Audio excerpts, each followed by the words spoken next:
Hey everyone. कल के last में द कॉन्स्टिट्यूशन के सेशन में हमने देखा था कि इसमें टोटल आर्टिकल्स कितने हैं, टोटल शेड्यूल्स कितने हैं, टोटल पार्ट्स कितने हैं। टोटल पार्ट्स में भी हमने पार्ट 1 से लेके पार्ट 7 तक देख लिया था। आज हम पार्ट 8 से लेके पार्ट 10 तक देखेंगे कि पार्ट 8 में क्या है। टोटल पार्ट 10 तक देखेंगे इसमें। ये वीडियो मेरी हो सकता है बड़ी हो जाए हालांकि पहली वीडियो भी 14 मिनट की हो गई थी, लेकिन मैं आपको इस तरीके से डाइव कराना चाह रहा हूँ कि आपका किसी भी तरीके से कोई भी क्वेश्चंस आपका प्री बेस इनके डायरेक्टली, तो अभी ये पूरा इस पार्ट ऑफ इंडेक्स, कॉन्स्टिट्यूशन का पूरा एक इंडेक्स है, इसमें से डायरेक्टली क्वेश्चंस पूछ लिए जाते हैं। मैं इसलिए आपको मैं थॉरोली भी आपको बता सकता कि कौन सा पार्ट है, पार्ट का नाम क्या, टोटल आर्टिकल्स कितने। मैं आपको पूरा ही अंदर लेके जाना चाह रहा हूँ कि आपको जिस तरीके से क्या है, कहीं भी किसी भी तरीके से आप प्री के बेस से कि आपका कोई क्वेश्चन छूटे ना। तो एक बार एक क्विक रिवीजन कर लेते हैं कि पार्ट 1 से लेके पार्ट 7 तक में आपने क्या क्या कल हमने पढ़ाया था। पार्ट 1 में आपका दिया हुआ है यूनियन टेरिटरी, एक आर्टिकल 1 से लेके 4 तक। पार्ट 2 तक आपका दे रखा था सिटीजनशिप, आर्टिकल 5 टू 11। पार्ट 3 में फंडामेंटल राइट्स दे रखे हैं, आर्टिकल 12 टू 35। पार्ट 4 में आपका डीपीएसपी दे रखा है, आर्टिकल 36 टू 51। एंड पार्ट 4 में जो आपका फंडामेंटल ड्यूटीज है, मौलिक कर्तव्य है, उसमें सिंगल एक आर्टिकल बताया था मैंने कि आर्टिकल 51 ए है, जिसको 42वें संविधान संशोधन द्वारा उसको ऐड किया गया, इंसर्ट किया गया। दूसरा देखा था हमने कि पार्ट 5 में यूनियन, उसमें भी आर्टिकल 52 से लेके 151 तक उसमें इंक्लूड कर रखा है। पार्ट 6 में देखा था हमने स्टेट्स का टोटल जो आर्टिकल है 152 टू आर्टिकल 237। पार्ट 7 देखा था जो रिपील्ड हो गया 1956 में 7th कॉन्स्टिट्यूशनल अमेंडमेंट के द्वारा। आज हम आप देखने वाले हैं पार्ट 8 से लेके पार्ट 10 तक। आज जिस तरीके का ये मटेरियल मैं आपको देना चाह रहा हूं, वो आपको एक बार इस तरीके से ये वीडियो देखिए। आप इस वीडियो को किसी भी तरीके से स्किप नहीं करिएगा। बहुत ज्यादा इसके अंदर फैक्ट्स इंफॉर्मेशन ज्यादा दे रखी है। इसमें डायरेक्टली आपको कहीं भी बस एक आपको सिर्फ उतारना है। इनकेस अगर आपको लग रहा है कि जहाँ पे अगर ज्यादातर एग्जाम में जिस तरह से पूछे जाते हैं कि इसमें अमेंडमेंट कौन कौन सा है, कब क्या है, कौन सा आर्टिकल, कौन सा पार्ट्स है, कितने आर्टिकल्स दे रखे हैं, उस आर्टिकल्स के अंदर भी चैप्टर वाइज में पूरा जो मैं आपको कॉन्स्टिट्यूशन की जो आपकी जो सारा इन्फॉर्मेशन दे रहा हूँ, वो इन्फॉर्मेशन सारा कॉन्स्टिट्यूशन के बेरेट्स के थ्रू ही दे रहा हूँ मैं। तो आइए देखते हैं, लेट्स स्टार्ट। तो पार्ट 8 में यूनियन टेरिटरी इसका नाम है, और टोटल जो आर्टिकल्स हैं इसमें आर्टिकल 239 से लेके आर्टिकल 241 है, तो 242 तक, 242 तक, लेकिन 242 को रिपील कर दिया गया। ये आपके लिए इंपॉर्टेंट है कि पार्ट 8 में यूनियन टेरिटरी है, उसमें टोटल जो आर्टिकल 239 से लेके आर्टिकल 242, लेकिन इसमें जो बात मैं अभी दोबारा रिपीट कर रहा हूँ कि ये ऑलरेडी रिपील्ड हो चुका है। ठीक, इसको यूनियन टेरिटरी को हम कल मैंने आपको बताया था कि अगर कहाँ जहां जहां भी मुझे लगेगा कि इस आर्टिकल को किसी दूसरे आर्टिकल से लिंक करना है, इंटरलिंक करके मैं आपको पढ़ाऊंगा, तो जिससे कि क्या होगा, आपको चीजें मेमोराइज रह जाएंगी और कॉन्स्टिट्यूशन पढ़ने में आपको किसी भी तरीके की प्रॉब्लम नहीं आएगी। जैसे यूनियन टेरिटरी है, यूनियन टेरिटरी को अगर हम इंक्लूड करें, अगर रीड विद फर्स्ट मतलब शेड्यूल तो उसके अंदर जिस तरह से बाइफरकेशन कर रखा है, जैसे स्टेट्स का एंड यूटीज का। तो यूटीज में क्या है, टोटल मैंने आपको यूटीज बताई थी कल। टोटल यूटीज जो है आपकी 8 है। तो उसमें से आपका पार्ट 8 के अंदर आप फर्स्ट शेड्यूल के साथ इसको पढ़ सकते हैं। अब देखते हैं इसमें पार्ट 8 में कुछ वेरी इंपॉर्टेंट फैक्ट इंक्लूड हैं, जिससे कि मैं आपको, मुझे लगा कि आपको बता देना चाहिए, तो इसलिए मैं आपको बता देता हूँ डायरेक्टली। ये प्रीलिम्स के बेस से रिलेटेड भी बन सकते हैं क्वेश्चन इसमें से ये एक आर्टिकल है 239 AA, 239 AA। उसमें स्पेसिफिकली जो मेंशन कर रखा है वो डायरेक्टली डील करता है स्पेशल प्रोविजन विद दिल्ली, यानी कि दिल्ली के संबंध में कुछ विशेष प्रोविजन दे रखे हैं। और आर्टिकल 239 में article 239 AB, provision as to the failure of the constitutional machinery. ये दोनों जो आर्टिकल हैं, article 239A AA and article 239AB, ये दोनों जो आर्टिकल है 69th अमेंडमेंट 69 कॉन्स्टिट्यूशनल अमेंडमेंट 1991 के द्वारा इंसर्ट किया गया है।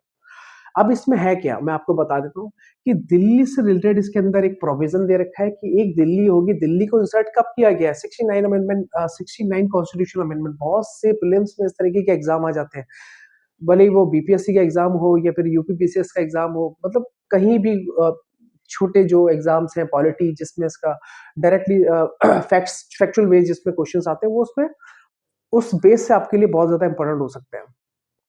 अब यूटी जो दिल्ली है यूनियन टेरिटरी, तो उसमें आर्टिकल 239 एक डबल ए के अंदर स्पेसिफिकली यूनियन टेरिटरी को, दिल्ली को बोला जो जाता है वो बोला जाता है एनसीटी। अब एनसीटी रेफर करता है नेशनल कैपिटल टेरिटरी। अब जैसे भी जो व्यक्ति दिल्ली के अंदर रहते होंगे, तो आर्टिकल 239 डबल ए के हिसाब से अगर देखा जाए तो UT union territory of Delhi is मतलब called the NCT of Delhi, यानी कि national capital territory of Delhi. ठीक, अब इसको चलाता कौन है? चलाने का मतलब है, जैसे मैंने आपको बताया था कि स्टेट्स है, जैसे स्टेट्स है, यूनियन है, ये प्रेसिडेंट, इसके अंदर मैंने आपको बताया था पार्ट 5 में, स्टेट बताया था पार्ट 6 में। अब ये जो गवर्न कर रहे हैं, ये गवर्नर, ये यूनियन हेड कर रहे हैं प्रेसिडेंट। लेकिन ऐसा ये नहीं है कि इसके अंदर पार्लियामेंट और ये पूरी एक मशीनरी, कॉन्स्टिट्यूशनल मशीनरी इसके अंदर इंक्लूड हो रखी है। ऐसी गवर्नर पूरी कॉन्स्टिट्यूशनल मशीनरी इसकी इंक्लूड हो रखी है। जैसे इसके अंदर स्टेट लेजिस्लेचर होगा, और बाकी अगर इनकेस अगर विधान परिषद होगी तो विधान परिषद को भी, अगर प्रेसिडेंट के अंदर 213 की जो पावर है और 113 की पावर इसमें है ऑर्डिनेंस मतलब प्रोमलगेट मतलब करने की, तो उसके हिसाब से यूटी के लिए भी एक प्रोविजन दे रखा है स्पेशली फॉर दिल्ली। अब देखते हैं कि अगर 239 ए बी के अंदर अगर किसी भी तरीके से अगर कोई कॉन्स्टिट्यूशन मशीनरी अगर फेलियर होती है, तो वो किस आर्टिकल में दे रखा है? सिर्फ स्पेशली मतलब provision for the union territory. तो आर्टिकल 239 डब ए बी। अब देखते हैं 239 बी। अब 239 बी में क्या दे रखा है? ये डायरेक्टली किसी, ये पार्ट 8 के पार्ट सेक्शन आर्टिकल 239 बी की बात कर रहा हूं मैं। Power of administrator to promulgate with ordinance during recess of the legislature. आपने आर्टिकल देखा होगा, जैसे मैंने अभी बताया आपको, article 223, article 123 for president, article 213 for governor, union and state. यहाँ पे इसमें क्या है? प्रेसिडेंट की पावर है ऑर्डिनेंस पास करने की, ऑर्डिनेंस निकालने की। यहाँ पे गवर्नर की पावर है। यहाँ पे जो पावर है, वो जो स्पेसिफिकली जो पावर दे रखी है वो एलजी को दे रखी है। यानी कि अगर किसी भी तरीके का अगर उसने निकलवानी हो, यानी कि LG refer for the lieutenant governor. ठीक है, अब देखते हैं कि आर्टिकल 240 में क्या दे रखा है। High court for union territory, same एक जो सिस्टम दे रखा है, डेमोक्रेटिक सिस्टम जो दे रखा है, जैसे पार्ट 5 में एंड पार्ट 6 में यूनियन एंड स्टेट, सेम चीज। यूनियन की एक जुडिशरी होगी, स्टेट की एक हाई कोर्ट्स होंगे। ऐसे ही पार्ट 8 में यूटी के लिए भी आपको एक हाई कोर्ट्स दे रखे हैं, यानी कि अलग प्रोविजन इसमें मेंशन कर रखे हैं। तो यानी कि अगर हाई कोर्ट, अगर यूटी के अंदर अगर कोई हाई कोर्ट का एस्टेब्लिशमेंट करना होगा, तो वो पावर किसके पास है? पार्लियामेंट के पास। तो पार्लियामेंट एस्टेब्लिश हाई कोर्ट। ठीक, यानी कि दिल्ली हाई कोर्ट जो है, आपने देखा होगा दिल्ली के अंदर जो दिल्ली हाई कोर्ट है, वो इसी प्रोविजन के अंदर आता है, आर्टिकल 241 के अंदर। ठीक, अब चलते हैं। हाँ, ये याद रखिएगा कि 69th amendment very very important है, जो एक 1991 में 1991 में इसको इंक्लूड किया गया, इंसर्ट किया गया दिल्ली प्रोविजन को, दिल्ली को। ठीक, अब देखते हैं पार्ट 9 में व्हाट इज मतलब गिवन इन पार्ट 9। पार्ट 9 में पंचायत दे रखा है, आर्टिकल 243 से लेके 243 ओ तक। दूसरा है, इसको हम अब यहाँ पे सेम सिचुएशन, इसमें एक शेड्यूल लिंक हो रहा है, यानी कि रीड विद 11 शेड्यूल। अब 11 शेड्यूल्स में क्या है? 11 शेड्यूल में भी पंचायत के बारे में बताया गया है कि उसको 11 शेड्यूल, पहले जो टोटल जो शेड्यूल्स थे 12 8 थे, फिर उसके बाद 12 शेड्यूल ऐड हुए, उसमें से 11 एंड 12, 11 आपका पंचायत से रिलेटेड है एंड 12 आपका म्यूनिसिपैलिटी से। तो इसको इंसर्ट कब किया गया पंचायत को? 73rd constitutional amendment 1992, 73rd 1992। दूसरा देखते हैं। अब इसके अंदर मैं आपको बता दूं, जो 11 शेड्यूल्स हैं, इस 11 शेड्यूल्स के अंदर जो टोटल जो पंचायत के जो सब्जेक्ट मैटर है वो टोटल 29 है। डायरेक्टली एग्जाम में प्रीलिम्स बेस में, प्रीलिम्स के एग्जाम में डायरेक्टली पूछ लिया जाता है कि 11वें शेड्यूल्स में पंचायत के कितने सब्जेक्ट मैटर दे रखे हैं। आपसे पूछ लिया जाएगा 21, 22, 29, तो डायरेक्टली आप इसमें आंख बंद करके लगा देना 29। ठीक, तो ये किस में दे रखा है? ये 11 शेड्यूल्स में इसका मेंशन कर रखा है। ठीक है, अब 11 शेड्यूल्स का नाम क्या है एक बार देख लेते हैं। Power, authority and responsibility. Power, authority and responsibility of panchayat. अब इसके अंदर टोटल जो आर्टिकल्स दे रखे हैं, आर्टिकल 243, जैसे मैंने आपको बताया था, आर्टिकल 243 से लेके आर्टिकल 243 ओ। अब उस पूरे आर्टिकल्स को जहां जहां मेरे को जरूरत पड़ी, कि जो मैंने लास्ट जो कुछ पेपर्स मैंने भी देखे हैं कि उसके अंदर कहां कहां से किस किस तरीके से डायरेक्टली क्वेश्चन पूछ लिया जाता है, तो मुझे ये इंपॉर्टेंट लगा कि आपके लिए ये पूरा एक स्ट्रक्चर तैयार कर देता हूं, जिससे कि आप, एक तो नंबर वाइज को मेमोराइज रखना बड़ा मुश्किल है, तो मैंने इसको कन्वर्ट कर दिया अल्फाबेटिकली चीजों को, तो जिससे कि क्या होगा, आप सिर्फ लेटर्स याद करिए, आपके क्वेश्चंस निकलते जाएंगे। तो एक बार देख लेते हैं। आर्टिकल 243 ए या आर्टिकल 243 ए के अंदर ग्राम सभा के बारे में बताया गया है डायरेक्टली। ठीक, आप सिर्फ ग्राम सभा को याद करिए, आर्टिकल 43 ए। अब मैं आपकी बात करूंगा, अब मैं सीक्वेंसली बात करूंगा, A B C D E F G H I J K L and Z जी तक। साथ ही साथ म्यूनिसिपैलिटीज के बारे में बात बात कर लेता हूं एक बार। पहले आगे की कहानी देख लेते हैं, पहले एक बार पार्ट 9 ए भी देख लेते हैं, बाकी सारी चीजों को बताने से, क्योंकि मैं सारी चीज पार्ट 9 को और पार्ट 9 ए को दोनों को एक साथ बता दूंगा, जिससे कि क्या होगा कि आपके लिए भी ज्यादा इंपॉर्टेंट होगा कि क्या क्या रिटेन रखना है। तो जिस तरह की पार्ट 9 ए के अंदर देखें, म्यूनिसिपैलिटीज के बारे में बताता है, तो यानी कि आर्टिकल 243 पी से लेके आर्टिकल 243 जेड जी।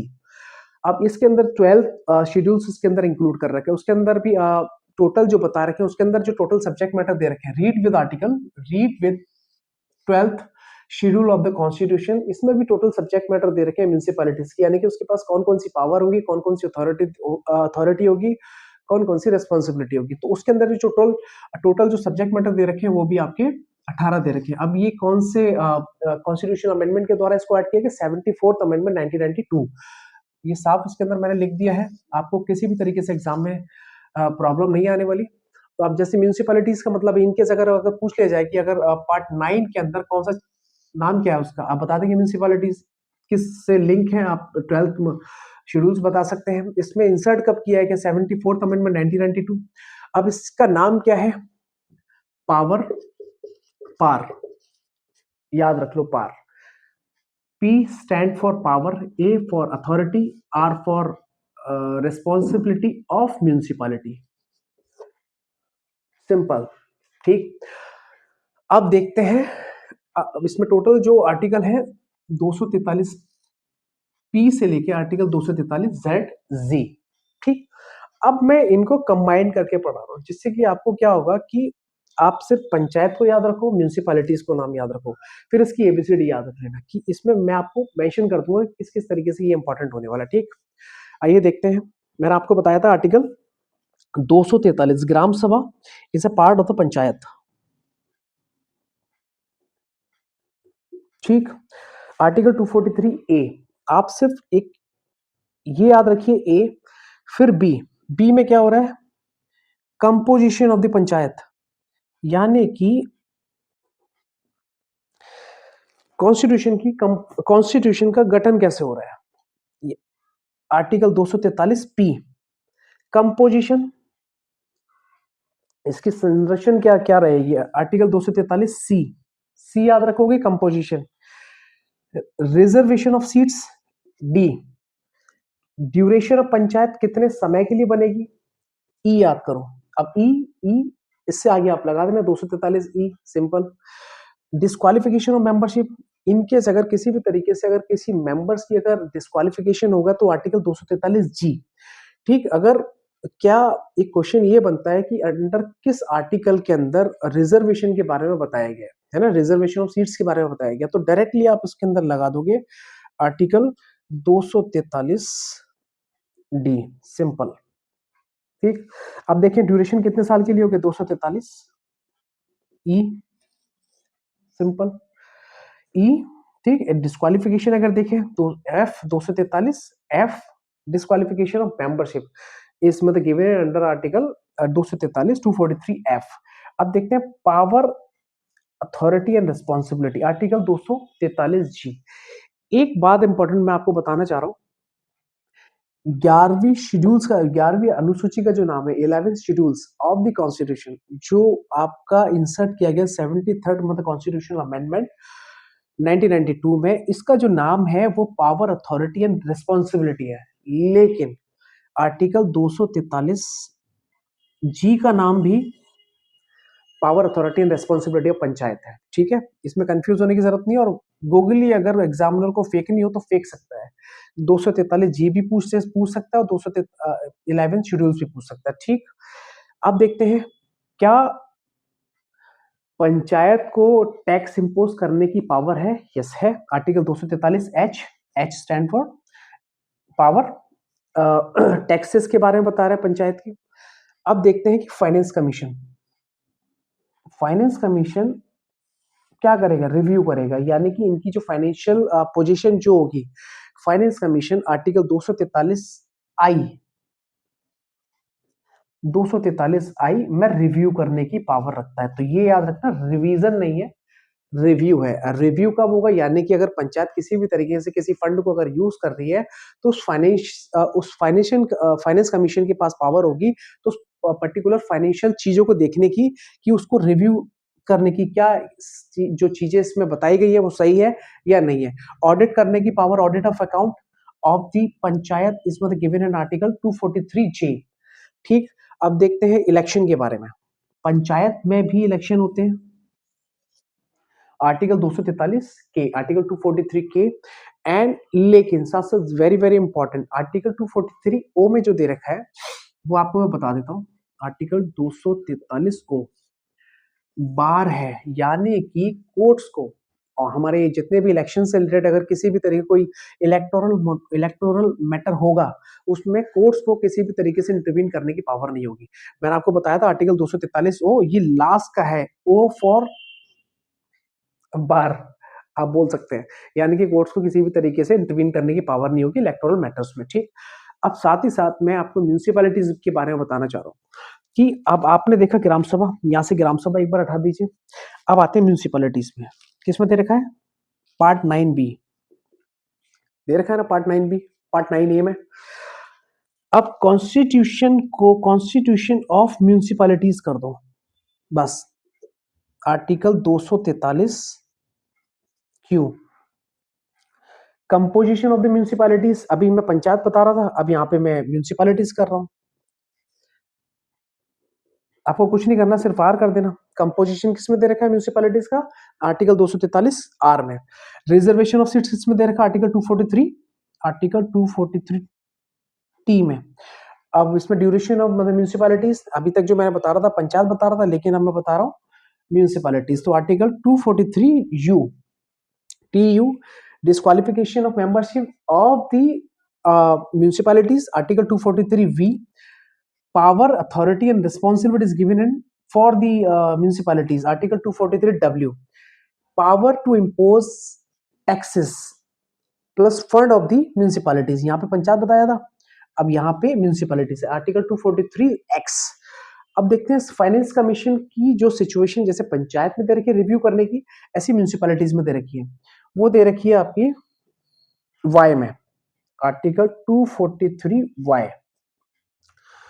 आप जैसे जैसे मैं बता रहा हूं बस एक इस तरीके के चार्ट को आप याद कर लो, और आपको कहीं करने की कोई जरूरत नहीं है। आपने ये पैटर्न समझा, आपको ये पैटर्न अपने आप याद हो जाएगा। ये पैटर्न समझा, कंपोजिशन आपने देखा 243 सी के अंदर कंपोजिशन दे रखा पंचायत का, तो आर्टिकल 243 आर के अंदर म्यूनिसिपैलिटीज का दे रखा है। रिजर्वेशन ऑफ सीट्स, ये बहुत ज्यादा क्वेश्चन डायरेक्टली एग्जाम में आ जाता है कि म्यूनिसिपैलिटीज की और पंचायत की जो रिजर्वेशन ऑफ सीट्स हैं वो किस आर्टिकल्स में दे रखे हैं, और लोग कंफ्यूजन हो जाते हैं और एग्जाम में गलत करके आ जाते हैं।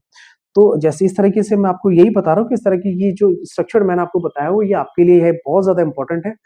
इस वीडियो को लास्ट तक देखिए, आपके लिए आने वाले जितने भी लेक्चर्स हैं वो बहुत ज्यादा इंपॉर्टेंट होने वाले हैं। सिर्फ ये मैं आपको इस तरीके से बता रहा हूँ, बहुत सारी वीडियोस मैंने देखी है, तो मैं ये चाह रहा था कि एक कॉन्स्टिट्यूशन के बेरेट को एक पूरी तरीके से खोल के स्टूडेंट्स के सामने रखा जाए कि उनको ज्यादातर जहां दिक्कतें आती हैं उसको मेमोराइज करने में, तो एक ट्रिक वेस्ट में आपको आपके लिए लेके आया हूं कि आपके लिए ज्यादा इंपॉर्टेंट हो सकता है।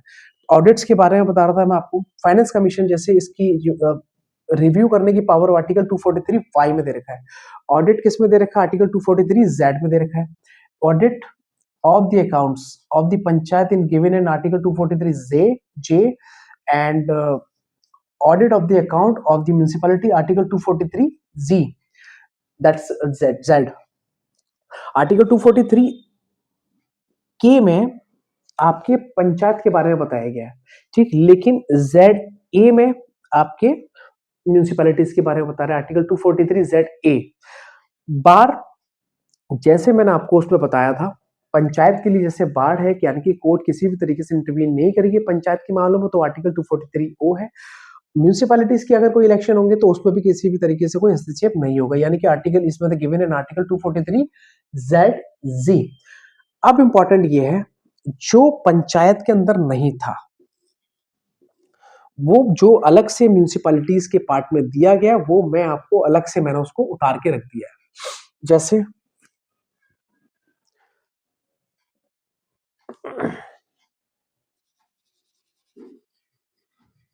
एक बार देखेंगे,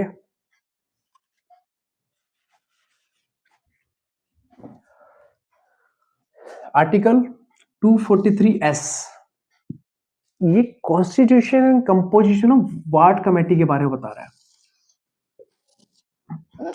आप इसको एक बार याद करिएगा, आप देखिएगा कि ward committee, district planning and metropolitan planning.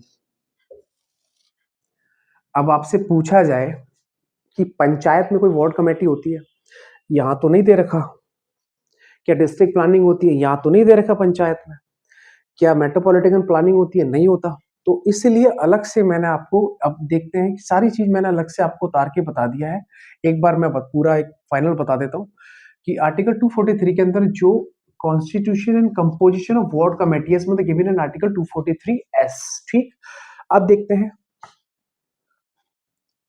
Article 243 ZD, article 243 ZD committee for district planning, यानी कि एक डिस्ट्रिक्ट प्लानिंग होगी, जिला योजना होगी, और एक होगी आर्टिकल 243 ZE। वो किसके बारे में बता रहा है? Committee for the metropolitan planning, metropolitan planning यानी कि महानगर योजना होगी। एक जिला योजना होगी और एक महायोजना होगी, ठीक, महानगर योजना होगी। तो इसमें ये आपके लिए एक स्ट्रक्चर था यूनियन टेरिटरी के बारे में। इसके अंदर जो जो आर्टिकल्स मेरे को समझ में आए, जो मेरे को आपको बताना चाहिए था कि डायरेक्टली क्वेश्चंस एग्जाम में आ जाते हैं। अब मुझे हाई कोर्ट के बारे में बताना था, मुझे पंचायत के बारे में बताना था, मुझे म्यूनिसिपैलिटीज के बारे में बताना था। मैंने इसके अमेंडमेंट बता दिया, कब कब कहाँ कहाँ कैसे इसके अंदर ऐड हुआ। मैंने इसके सब्जेक्ट मैटर बता दिए, म्यूनिसिपैलिटीज के सब्जेक्ट मैटर बता दिए जिसमें 18 है। इसमें अलग से जो कमेटीज हैं, वार्ड कमेटीज, डिस्ट्रिक्ट प्लानिंग और मेट्रोपॉलिटन प्लानिंग, ये डायरेक्टली एग्जाम में क्वेश्चंस में आते ही आते हैं। और दूसरा देखते हैं कि ये भी एक इंपॉर्टेंट है, पार्ट 9B। पार्ट 9B में कोऑपरेटिव सोसाइटीज के बारे में बताया गया है।